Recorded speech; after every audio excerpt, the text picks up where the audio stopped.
April 6.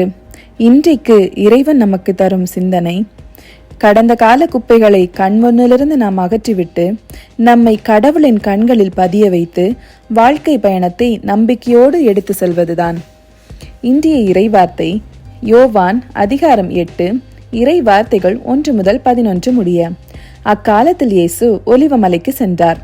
பொழுது விடிந்ததும் அவர் மீண்டும் கோவிலுக்கு வந்தார். அப்போது மக்கள் அனைவரும் அவரிடம் வந்தனர்.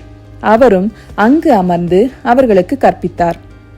மறைநூல் அறிஞரும் பரிசேயரும் விபச்சாரத்தில் பிடிப்பட்ட ஒரு பெண்ணை கூட்டிக் கொண்டு வந்து நடுவில் நிறுத்தி, போதகரே, இப்பெண் விபச்சாரத்தில் கையும் மெய்யுமாக பிடிப்பட்டவள். இப்படிப்பட்டவர்களை கல்லால் எரிந்து கொள்ள வேண்டும் என்பது மோசே நமக்கு கொடுத்த திருச்சட்டத்தில் உள்ள கட்டளை. நீர் என்ன சொல்கிறீர் என்று கேட்டனர். அவர் மேல் குற்றம் சுமத்த ஏதாவது வேண்டும் என்பதற்காக அவர்கள் இவ்வாறு கேட்டு சோதித்தார்கள். இயேசு குனிந்து விரலால் தரையில் எழுதி கொண்டிருந்தார்.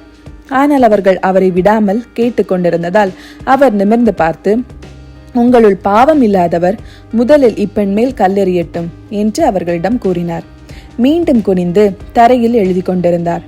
அவர் சொன்னதை கேட்டதும் முதியோர் தொடங்கி ஒருவர் பின் ஒருவராக அவர்கள் யாவரும் அங்கிருந்து சென்று விட்டார்கள். இறுதியாக இயேசு மட்டுமே அங்கிருந்தார். அப்பெண்ணும் அங்கேயே நின்று கொண்டிருந்தார். இயேசு நிமிர்ந்து பார்த்து, அம்மா, அவர்கள் எங்கே? நீர் குற்றவாளி என்று எவரும் தீர்ப்பிடவில்லையா என்று கேட்டார்.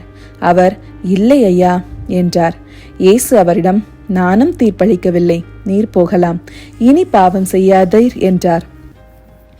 கிறிஸ்து வழங்கும் நற்செய்தி. கிறிஸ்துவே உமக்கு புகழ்.